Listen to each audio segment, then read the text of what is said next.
Greetings, I'm Rodger Newbold, and welcome to episode number 22 of Experienced Photography.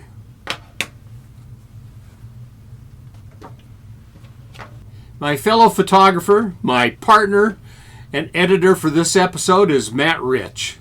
He is the man that makes all of this vlog stuff work. I thought I just heard him skidding around the corner. Are you there? Hello! Gotta hurry! Now, in episode 21, we talked about extension tubes and providing a dozen different points to be aware of when you employ tubes into your workflow. Tubes allow the lens to focus closer on any subject matter, thus they clarify small detail. There is absolutely no magnification by optical means when using tubes. To get a magnification or obtain a more telephoto look or the telephoto advantage, meaning bringing subject matter closer, one must use an actual telephoto lens or a combination of a lens and one of the optical magnifiers in either a 1.4 or 1.7 or a 2x extender. Take a look at figure number 1. This shows a Canon brand 2x extender. Sometimes these are called not only an extender but a multiplier. Figure 2 shows installation order of an extender mounted to the camera body. First, with the compatible lens installed into the extender.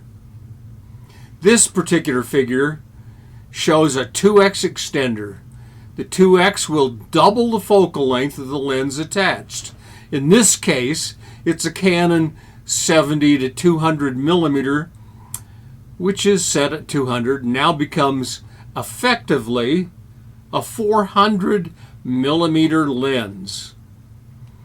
This lens is an f2.8 optic, and installing the 2x extender requires 2 extra stops of light for operation. Hence, it reduces the combination to an effective f5.6 maximum aperture. Every extender requires additional light to operate, and that fact should never be overlooked. A 1.4 extender will boost the magnification of the prime lens by about 40%. But it only requires an additional 1 stop of light. For those camera brands that offer a 1.7 extender, an increase in magnification can be realized about 70%, and it will do so with the addition of 1.5 extra stops of light being necessary. If you need additional information on telephoto lenses, please refer to our episode number 16, Going Long. Matt, he can put a little card in here and it will refer you right back if you need help back to number 16 and check out all the things that a telephoto can do for you. To install an extender, turn the camera off. This prevents debris from attaching to the sensor in an electromagnetic way. Then you can remove the current lens and add the extender by aligning the body orientation mark with the extender mark and lock the extender into place with a twist. Add a compatible lens to the extender by aligning the marks and twisting gently to lock it in place. Now, please use caution. to prevent damage to the protruding lens elements of the extender. Number 6, turn the camera power back on and get ready to rock and roll. You can go out and shoot and have a really good time with this. Now, in order to remove it, again, turn the power off, depress the lens release lock on the extender and twist it off. Then depress the lens release lock on the camera body and twist it off. Then you can return the lens to the body, power up, and you're back on to go again. Now, I'm telling you right now, there are precautions and warnings, and this should be on screen. As cited in number 4 above, the word compatible is not only mentioned, but it is required. I know with Canon and Nikon, and I presume with many other manufacturers, not all lenses work or even fit to any given extender without causing damage. So be certain that a lens and extender is compatible before purchasing an extender. In the past, it was common thought that if you used one of the white Canon lenses, it would be compatible with a white Tele Extender. This is no longer true. Many of my friends that use Nikon equipment have assured me that you must consult their compatibility list to avoid damaging their lens combination as well. An additional warning is that there may be a loss of overall image sharpness to some degree because an extender contains glass elements. Quality can be extremely high and variable, and I would decidedly recommend using a matched brand of lens and extender for best results. Now, major manufacturers have gone to a great expense to keep their quality as good as can be. I have not had need of our next example, but I have read in major outdoor magazines of professionals using this interesting technique. That is, stacking multiple extenders to create a really extra long-reaching telephoto lens. Because of the protruding lens elements in a high-quality extender, if you look at figure number 1 again, they cannot be attached directly in line together. Let's take a look at figure number 3. This is a preferred method of assemblage. By adding a short, non-glass bearing extension tube between 2 Tele Extenders, the connection can be accomplished.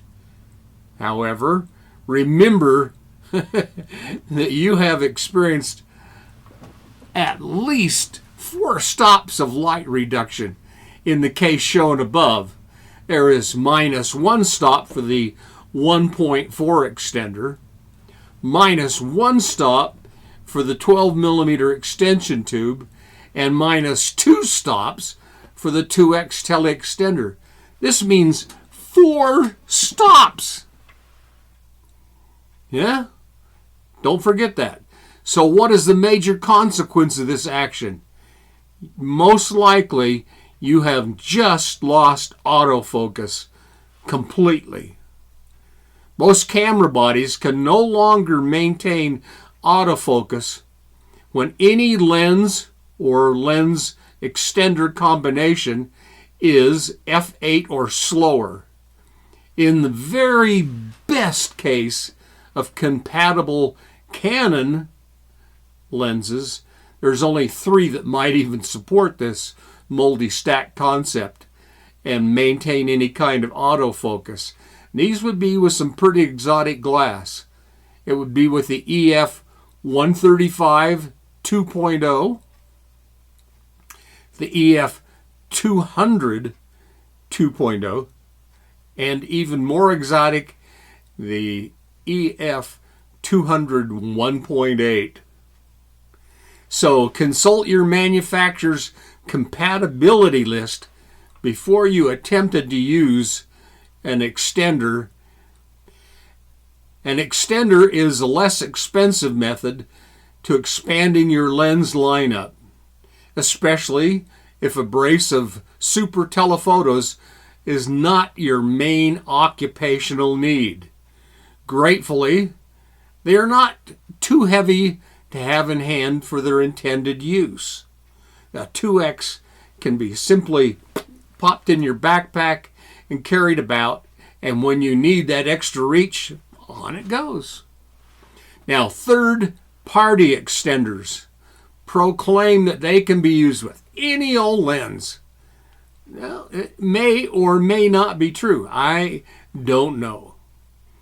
I believe you will see a difference in optical quality and performance, but also build quality. And I believe that you will easily notice the relative optical degradation of any mix and match situation. I'm probably not going to take an $11,000 prime or zoom lens and hook it to a $49 extender. It just doesn't make sense. Perform your due diligence prior to any purchase and use of a tele extender. Remember that high magnification can reveal incredible secrets, but also defaults in our application. Inferior remedies are easily overcome. Dream big, because many of our dreams are the first seem impossible and then improbable, and finally, when we summon the will, they become inevitable. Your passion will power you onwards. I think it's really important to do your homework on a 2X. My friends, our time's up for today, and Matt and I certainly hope that we have given you a quantity of powerful new ideas to try out. This has been the value to you. Please give us the big thumbs up and subscribe to our channel. Let your friends know we offer experienced advice on which everybody can become a better photographer. They can have more fun. It builds you and it builds our site. Please keep those comments coming. I absolutely love it. I've tried to answer, and I appreciate it very much, all of them. I hope you found this to be the absolute best vlog you watched this week. Come on, give us a big thumbs up. Next time, we look at data file storage and organization. Oh, it's a most needed subject. So stand by for next time. As for now, a tip of the hat to you, my friends. Cheerio, and I'll see you soon on screen.